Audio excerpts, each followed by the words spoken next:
this thing on?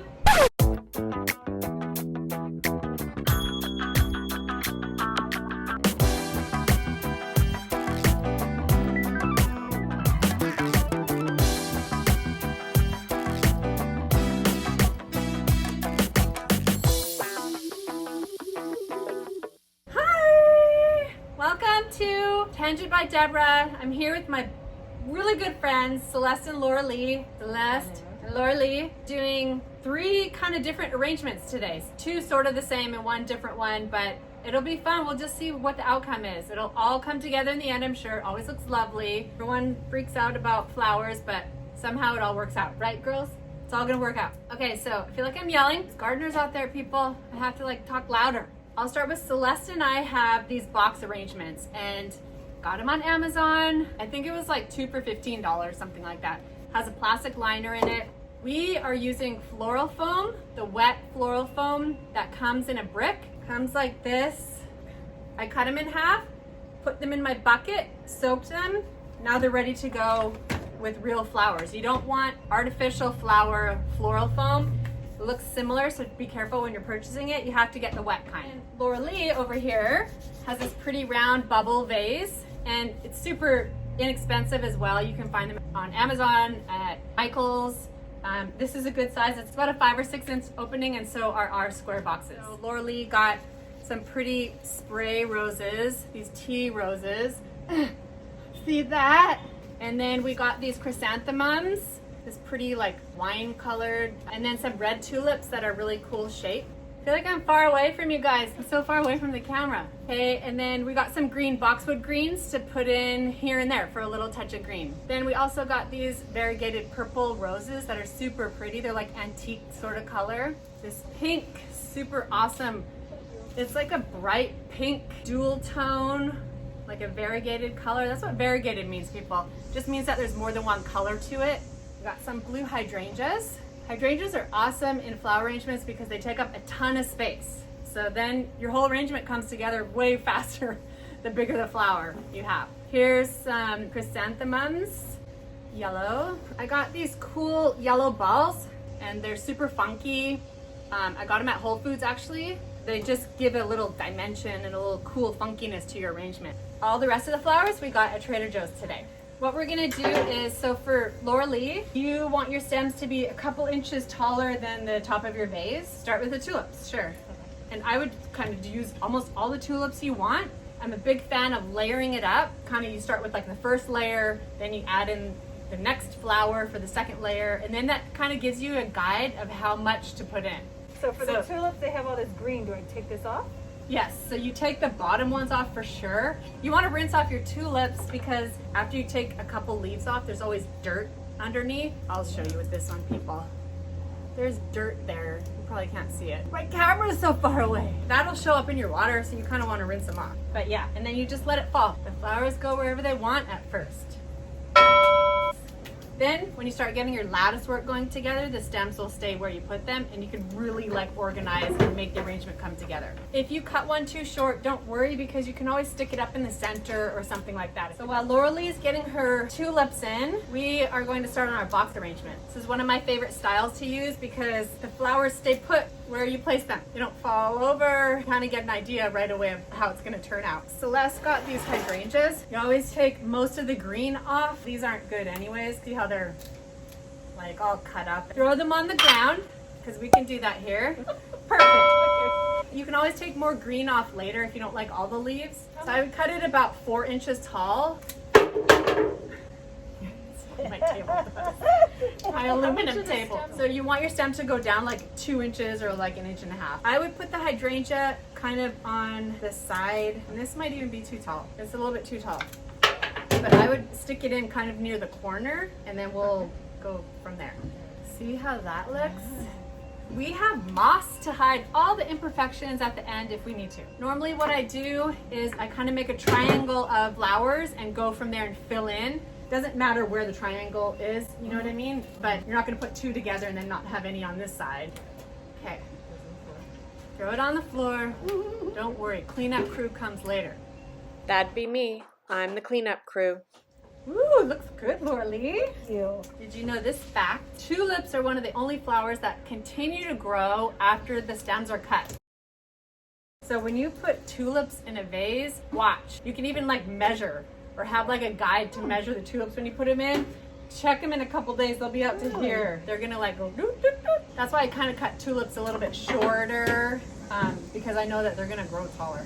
Great question. Can you take them back out and then cut it shorter? With the floral foam, you don't want to take them out and put them right beside it and like make this giant hole that now the flower doesn't stay up. So just be careful about the number of holes that you put in. But yes, you can put it in the same spot if you need to cut the stem shorter. Beautiful. Laura-Lee is doing an awesome job with keeping just the right amount of leaves. You don't want to have leaves way down here because they'll just sit in your water and rot. Should I add other colors or flowers, or should I go ahead and keep on using these tulips? You have a lot of space, so I would keep going with the tulips and then fill in with the others. So what would you like to use next? I would probably do the roses. Yep. Here's where you want to kind of clump in like groups of 3 or so, and you're going to cut them about the same size as the hydrangea. The brown cut up petals, take them off. Unless sometimes it gives them character, but other times it looks like a rotten petal. So you have to be the judge of that. I'm gonna start with my purple roses while those girls are doing that. Okay, I'm gonna clean my roses by taking most of the green off because you won't see it anyways. And then I have some petals that don't look very good. I love the tip about rinsing this tulip because there's really a lot of dirt. Yes. I'm gonna cut mine really short, my stems.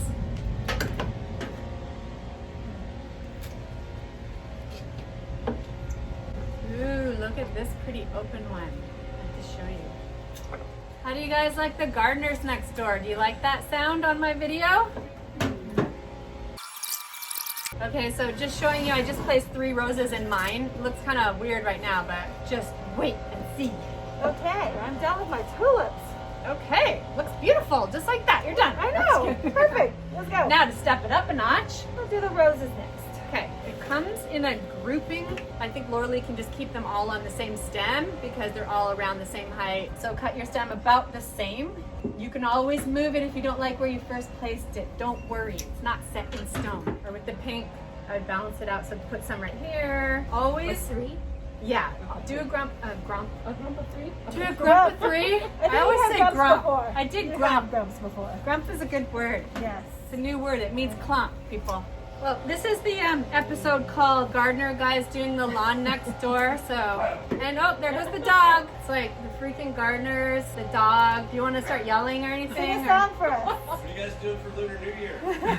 Come Pacho. Making flowers. We should be having some drinks. Yes. Also, what we're celebrating today is Chinese New Year.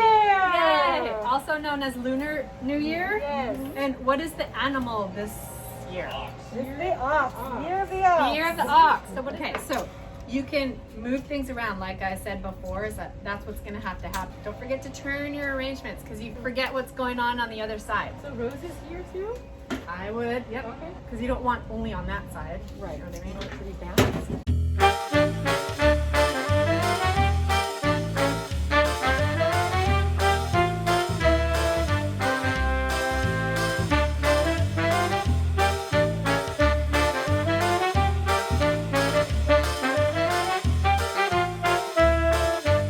Ooh, too tall.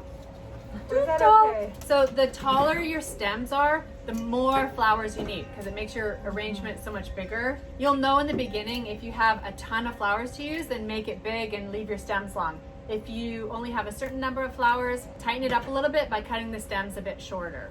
Here I have my triangle of roses. I'm gonna stick my chrysanthemum near my roses and just kind of go from there, people. I don't have many of them, so I can't clump 3 together. What I love about this arrangement too is that it's not all the exact same height. So you have some flowers that are a little bit taller. It gives dimension and some interest and texture to your arrangement. Yes, I meant to do that. I know.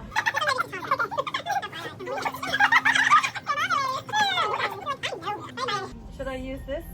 Put your closed tulips in because it adds some green color, it takes up space, and it'll open up in a couple days and be really pretty. You also want the flowers to hang over the sides the same amount. So you don't want some to hang out way down here and then some to hang, then it's like lopsided. You look at it like eye level. This is a long hydrangea like that. So literally what you do is you just cut this little part off. Then they hang the same amount. But they're so pretty. I know, but throw it down.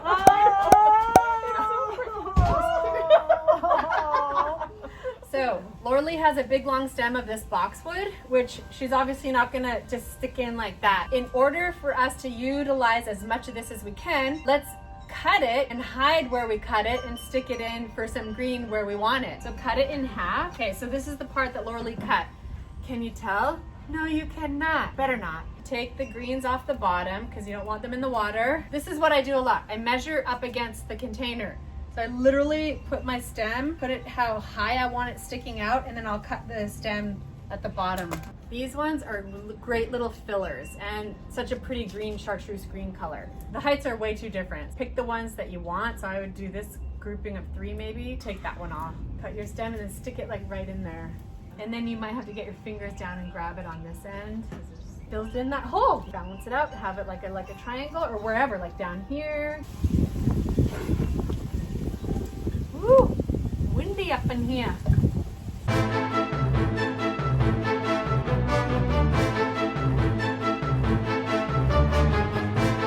just got. Thank you. What do you think, Blade? They all look beautiful, you guys. Oh gosh, you're so sweet. Cheers. Seriously, cheers. Now watch me go.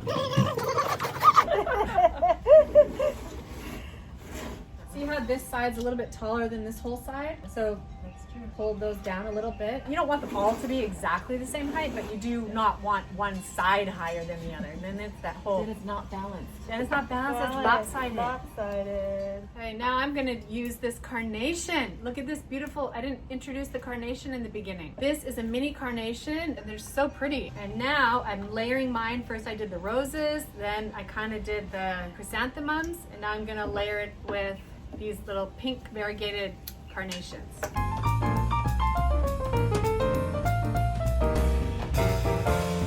So here I am going to use my boxwood greens and disperse them throughout the whole arrangement, evenly spacing them out so it all looks balanced.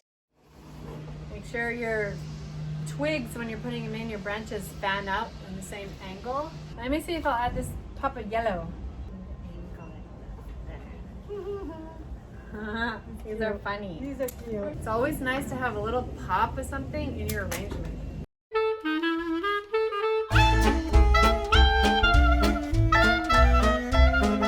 Okay, so we're all done.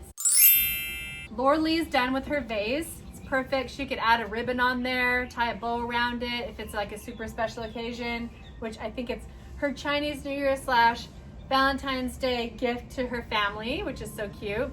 She could add a ribbon to finish it off if she wants, but it looks beautiful just like that. Good job. Thank you. And then Celeste and I have to just finish ours, and we need to add moss to hide the floral foam that you see, because that's a big no-no. You don't want to see the floral foam. So I have this green moss. You can get it at any nursery, or like Michael's sometimes has it, Amazon has it, and it looks like real, just regular kind of green moss, darker green. I always wet it, damp it in the water. So I'll use this little bucket here that I have. I'm going to just stick it in all around the base of my floral foam. I also have this other moss, which sometimes I put both. Actually, I'm gonna put both in mine. And it's this bright chartreuse green color, and it's so pretty. It's called Super Moss. Again, you can get it online at Amazon or at Michael's, or local nursery or garden store should have it. I just dampen it a little bit and then stick it in. Fill in the gaps so that you do not see any floral foam. It's amazing how the moss just stays in place. You think it's gonna fall out all over the place, and it doesn't, because the stems of your flowers are holding it in. Okay, so we're all done with our arrangements. Look how pretty. They're all different, but they're all pretty in their own little way. I think the yellow is popping on all of ours. So I'm glad my friends joined me today. Yay! Thank you so much for watching this episode of Tangent by Deborah. See you next time for another lovely arrangement. There will be more with my friends, so stay tuned. Bye! Mwah!